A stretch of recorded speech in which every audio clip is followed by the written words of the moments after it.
I'm Sam LaPrade. Thank you so much for joining us today on Daytime. Are you looking for Derek Fage? Well, he's not here today. We hope he's feeling better, but I'm here to spend the next hour with you discussing all those things that matter to you in this community we love so much. We have a councillor here with us today. Riley Brockington, of course, from River Ward joins us today. Hello, councillor. Hi, thanks for having me on this afternoon. Look at you at Daytime. I know, never been here before. Pretty cool. Thank you for having me. And we're talking about something really important to every resident. I know yourself and all the council members, and that is the important budget deliberations coming up. I feel like you're wanting to hear from people more this time around. Is it just my imagination? No, this is a very critical time of the year. Obviously, city staff will be releasing the draft budget this Wednesday, and that will commence basically a month-long consultation process with the people of Ottawa.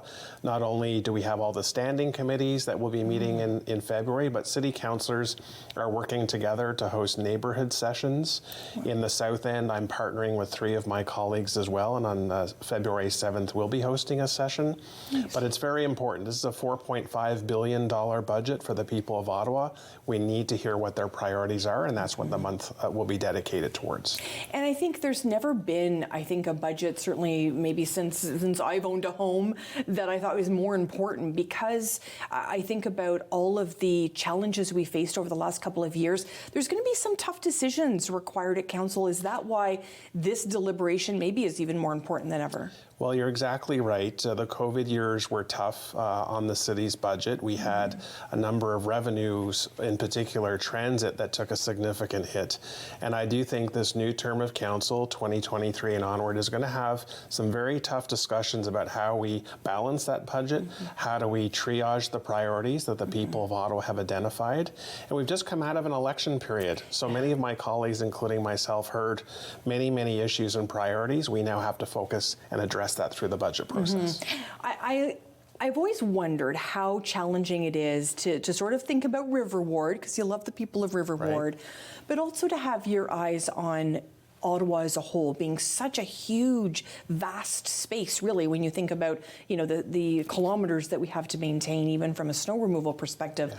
How hard is it for you to maintain that eye on River Ward, but also thinking about the city as a whole? Well, you're exactly correct. We wear 2 hats. I am the #1 proponent and advocate for River Ward. I bring River Ward's needs and issues to the table when I meet with the city manager or the mayor, and I make sure at those standing committee meetings, if there are issues that River Ward needs to have addressed, I'm speaking up, I'm addressing, I'm putting motions on the table. But in the other hat I wear as an Ottawa City Councillor, and you do have to look at the bigger picture. You have to look at where we're going.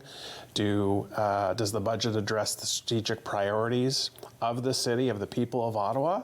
And you have to be very mindful that at the end of the day, I am voting for a budget that supports the city of Ottawa, but I must make sure River Ward's issues are being addressed.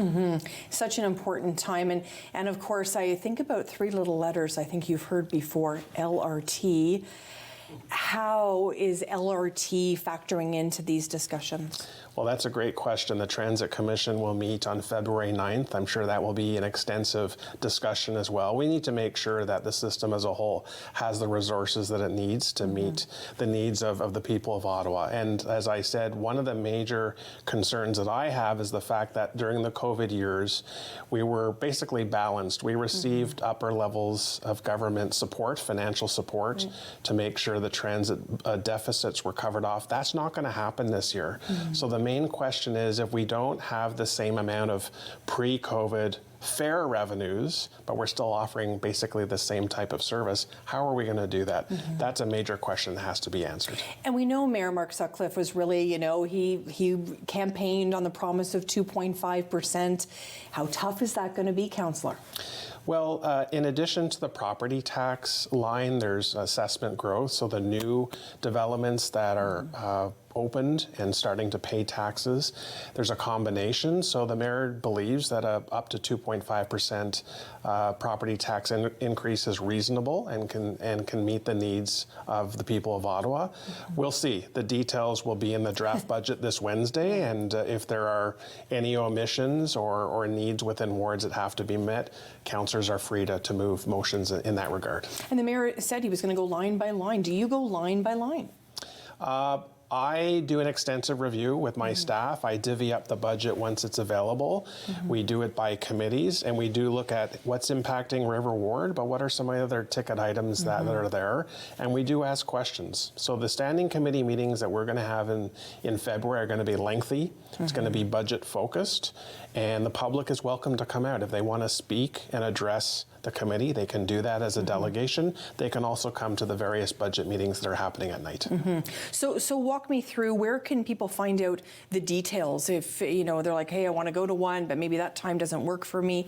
Walk me through that. Yeah, the City of Ottawa has posted all the councillor-led forums that are happening in February. It's my understanding the acting city treasurer will present at those meetings. That will be a generic presentation. So even if you can't meet your local presentation, but you're interested in the budget, you can tap into any one. I think there will all be at a minimum virtual opportunities. I know the one in the south end, it's hybrid, so we're having an in-person as well as virtual session, and people can sign up in that regard. If they're stuck, they can reach out to their councillor and they can connect them with the budget meetings. What's the most challenging part of being a councillor?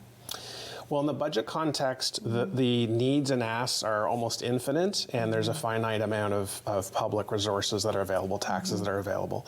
And so working with your communities, you really need to triage those asks and say, what are the main improvements we would like to see in our community, and try and get community consensus, which then leads to how I sort of action that through committees and council. So.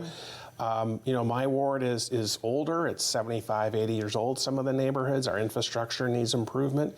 It's this continuous discussion with staff throughout the year to get those resources in the budget. And you have such a beautiful ward, I have to say. Thank you. You know, Yes. it's very pretty to drive through some of those parts. How are you doing? We only have about 30 seconds, but how are you doing in terms of the vacant unit tax? Are people stepping up and filling out those forms? There's some progress. There was strong pushback when this was first, and letters went out late of last year, and follow-up letters. People are pushing back on it, and I do think by the end of this calendar year there will be another discussion at council about whether or not we continue with this new policy and tax, or whether there are merits to pull it back.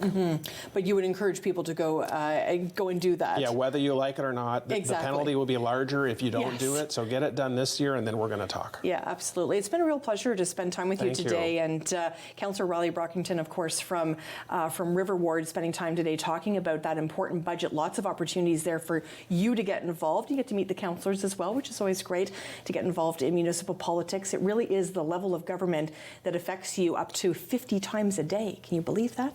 So you want to know how they're spending your money. We have lots of great guests coming up for you. We're going to talk with Rayanna White Duck when we come back. We're going to learn about a powwow coming up. Lots of great guests for you. Elaine Lindsay is going to join us as well, one of my favorite people. I'm Sam LaPrade, filling in for the one and only Derek Fage.